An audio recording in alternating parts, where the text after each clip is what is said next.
여러분 반갑습니다. 오늘은 이사야서 개관에 대한 말씀을 드리도록 하겠습니다. 이사야서의 히브리어 성경은 예사야후라고 적혀 있습니다.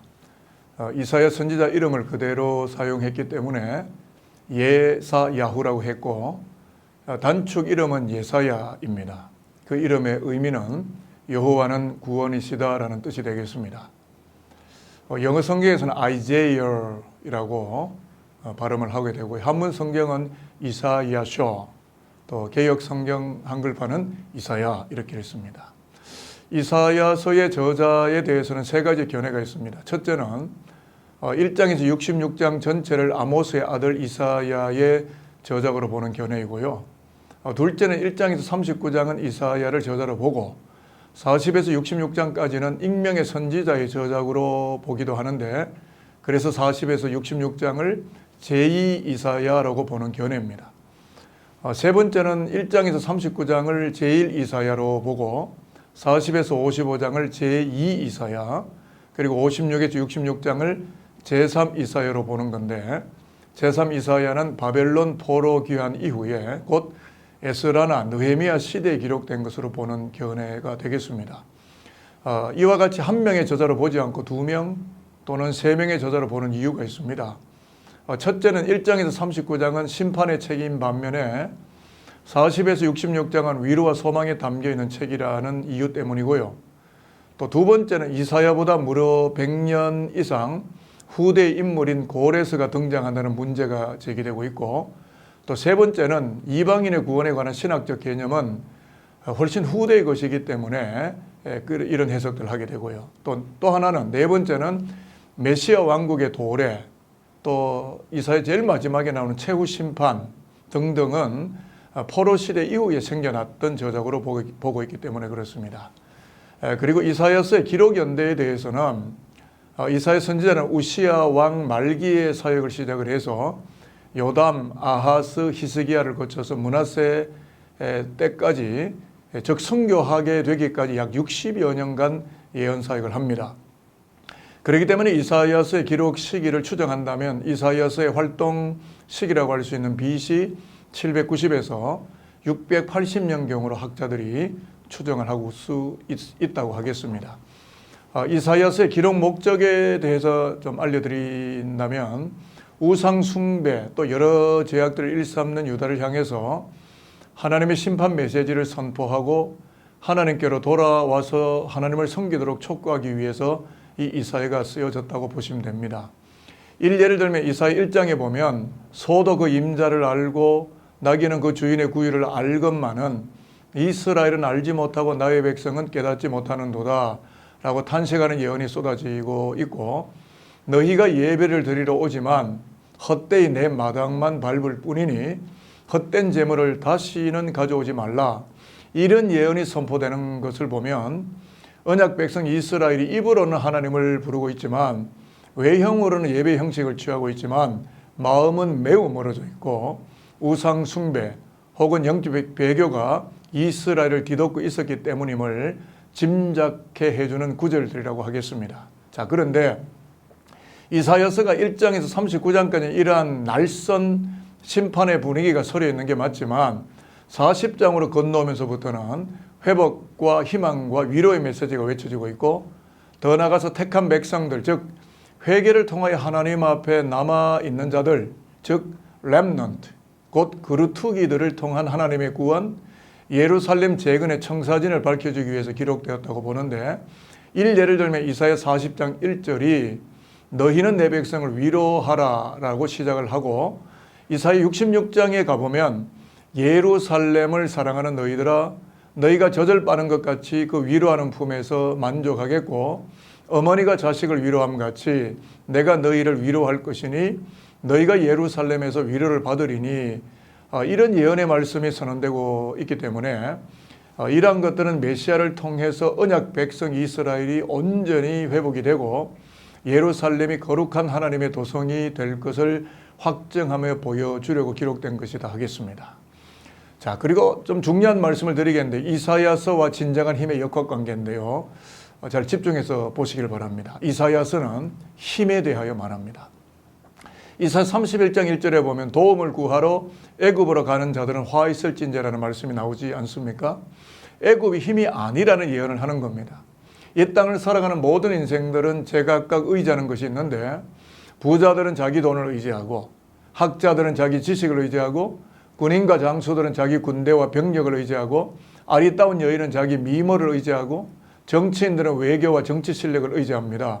누구라도 나름대로 가장 의지하는 그 무엇을 의지함으로 살아가게 되는데 보험을 믿고 의지하기도 하고 자식을 믿어보기도 합니다. 혹은 스포츠를 의지하기도 하고 인터넷 게임을 의지하기도 하는가 하면 이모저모 눈에 보여지는 것들을 의지하기도 할 테지만 과연 진정한 힘이라고 할 수가 있을까 싶다는 거죠.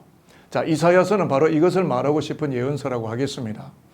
지금 우리는 무엇을 의지하며 살고 있을까? 자, 여기에 대해서 이사야서는 우리가 참으로 의지하고 신뢰해야 할 분이 누구인지를 명확하게 짚어줍니다. 잘 알고 있듯이 이사야서는 66장으로 되어 있는데 마치 성경이 66권으로 되어 있는 것과도 흡사합니다. 성경이 66권 아닙니까? 그런데 이사야서도 66장으로 구성되어 있죠. 그래서 성경 전체가 구약 39권, 신약 27권으로 구분되어 있는 것처럼 이사야서도 전반부는 39장으로 되어 있고 후반부는 27장으로 구성되어 있는데 참으로 신기하다는 생각을 해본 적은 없으십니까? 자, 그런데 전반부 39장은 주로 남왕국 유다의 심판과 멸망에 대한 예언이 가득 차 있다면 바로 이것은 공의와 심판을 외치는 구약 성경을 예정해 주는 것이 되겠고 후반부 27장은 유다가 바벨론에서 해방되는 것, 또 구원되는 것을 다루고 있는데 치유와 자유 그리고 용서의 복음을 보여주는 신약 성경의 교훈을 압축해 놓은 것과도 같다고 할 수가 있습니다. 왜냐하면 후반부 27장은 유다가 바벨론 포로에서 해방되는 내용들, 또 여호와의 종의 고난의 이야기, 또 하나님의 백성의 영광스러운 미래들이 그 청사전들이 오롯하게 담겨 있기 때문에 그렇습니다. 다시 말해서 바벨론으로 끌려가서 심판받아야 했던 이스라엘이 해방을 받고 영광스러운 미래를 펼치게 되는 예언의 신탁이 강렬하게 나타나고 있기 때문에 그러한 것입니다. 특히나 재미있고 특색이 있는 것은 후반부가 시작되는 이사야 40장은 신약 성경의 첫 출발점이라고 할 수 있는 세례 요한의 등장에 대한 예언으로 시작이 되고 있다는 것이고 이사야서가 마감되는 65장, 66장을 읽어보게 되면 신약 성경의 마지막 요한계시록 21장, 22장에 나오는 새하늘과 새 땅에 대한 예언으로 끝나는 것이 매우 흥미롭다고 할 수가 있습니다. 자, 그러니까 이사야서 안에는 이사야 53장과 같은 메시아 고난을 다루는 감동적인 예언들도 나오기도 하고 신약 성서 기자들이 가장 즐겨 인용하는 구약의 성경책으로 사용이 되고 있다는 겁니다. 그래서 이사야서를 구약의 복음서 혹은 제5복음서라고 하는 이유가 바로 이것 때문이죠. 그러니까 마태복음은 제1복음서, 마가복음은 제2복음서, 누가복음은 제3복음서, 요한복음은 제4복음서, 그렇다면 이사야서는 제5복음서라고 명명할 수가 있게 되는 거죠. 참으로 흥미로운 부분이 아닐 수가 없는 거죠. 자, 그러면 성서가 말하는 복음, 유앙겔리온이라는 게 뭘까요?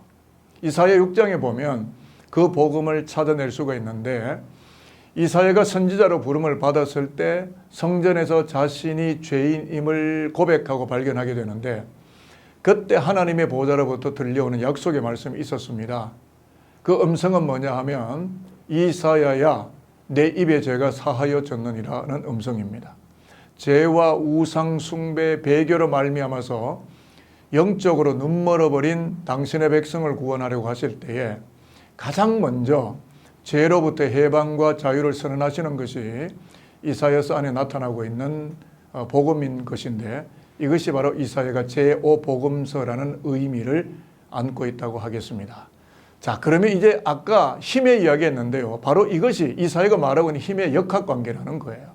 여러분, 참된 힘은 뭡니까? 죄사함이에요. 죄사함으로부터 오는 자유함이 힘이에요. 그러므로 이사야가 말하는 힘은 애굽도 아시리아도 바벨론도 왕권도 권력도 재물도 아니고 전능하신 하나님을 예배하고 그분으로 말미암아 죄 사함을 받아서 죽어가는 영혼을 위하여 하나님의 구원 열심을 증거하며 살아가는 것이야말로 참된 힘이다 라는 것을 명백하게 선포하는 책이 이사야서가 되겠습니다. 따라서 이사야 선지자가 예루살렘 성전 안에서 보았던 거룩하신 하나님 외에 다른 대상을 신뢰하고 숭배한다라는 것은 스스로 힘을 잃어버리는 어리석음 그 자체고 우상 숭배가 되는 것이라는 진리를 깨우치려 하는 거죠. 맞습니다. 이사야서는 힘을 말합니다. 우상을 의뢰하는 자는 마치 삼손이 블레셋에 끌려가서 나약한 자가 되어버렸던 것처럼 가장 어리석은 자이며 자기 스스로 자기의 힘을 상실하게 되어버리는 불쌍한 자임을 고지하고 있다 하는 겁니다. 그러므로 우리는 어서 속히 하나님 아닌 다른 그 무엇을 힘있다고 생각하며 따라가는 길에서 빨리 돌이켜서 오직 하나님만을 힘이라고 선언하며 살아가는 여호와의 백성으로 힘차게 살아야만 한다라는 것이 되겠습니다. 자, 또 한 가지 말씀을 드리면 이사야가 송출하고 있는 구원의 헤르츠를 말씀을 드리려고 하는데요.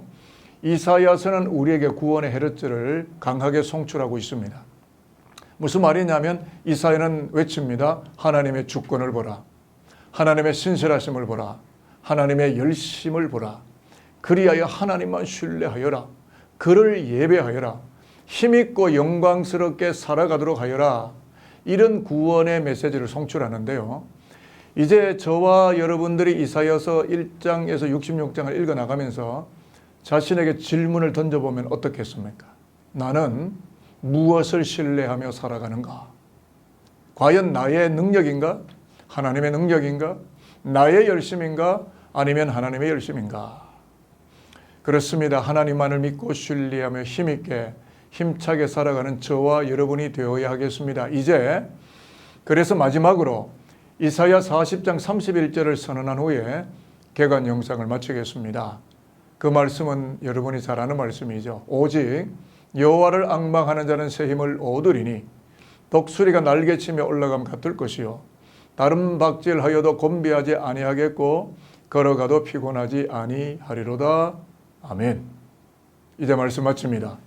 독수리 같은 힘으로 천성을 향하여 걸어가기도 하고 달려가기도 하고 날아가기까지 하는 성도 여러분이 다 되시기를 주님의 이름으로 축복하겠습니다.